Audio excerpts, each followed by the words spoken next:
สมัยโคนตอนนี้คืออยู่ในเถียงไห่เถียงสวนคือเก้าตอนนี้มันเผาสลีกินฝนตกมือแทกกอมือนี่นะเมื่อคืนนี่ตกแห้งพอแจ้งมากกับตกค่อยแต่ว่าตกแบบบุยุดเลยนะตกแบบบุยุดเลยเผาสาลีแล้วก็ฝนตกน้ำก็เต็มหมดถังเลยฝนแบบบุยุดเลยนะหนาวก็ทุกคนตอนนี้นะจอยไปเอาเสียงาวมาเดี๋ยวบางทีจอยมาเมื่อกี้จอยหยางขึ้นผู้มันจอยก็เลยบอกเอาเสียงาวมา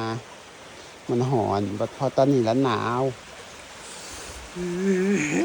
สิพาไปรอบบางส่วนทุกคนงามนี่มันยังได้เริ่มเป็น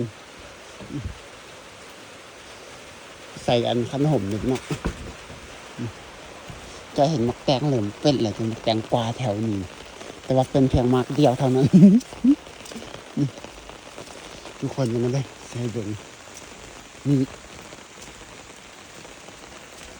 เห็นบ่เป็นตาแสบบ่พวกเจ้าว่าเป็นตาแสบบ่แบบนี้นะนี่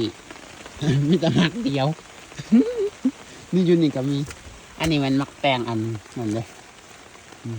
มักแตงโมอันนี้นะแตงหนามทางนี้มันจะคือมักแตงเนี่ยมันกำลังดอกอีกบุดอนมันก็จะเป็นหมากเรื่อย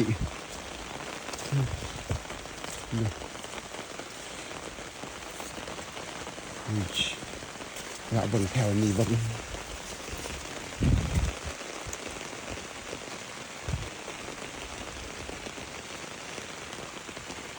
หอดหยามฝนแบบนี้แหละแนวกินอยู่ในสวนเหลิมหลายขึ้นเรื่อยๆแห้งฝนตกหลายพักแห้งงามสาลีแห้งแบบงามแบบนี้นะ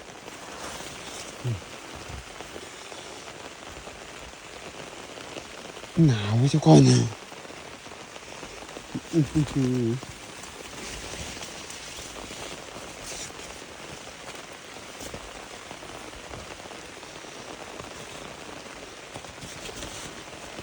ั่นแต่คือแตงโมเลย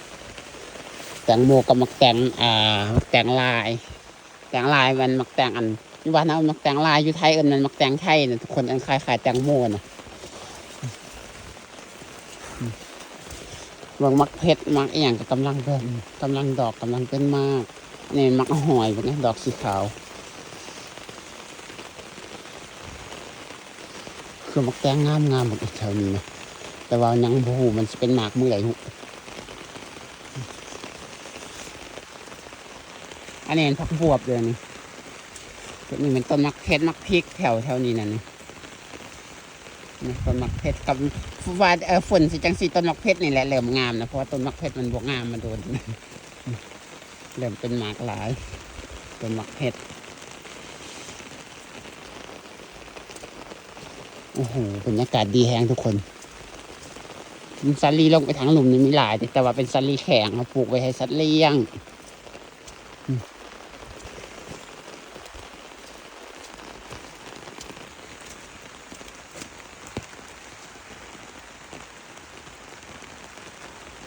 บรรยากาศดีแฮงเดี๋ยวไอ้บักซัลลี่ก่อนมันจะเป็นใหม่แล้ว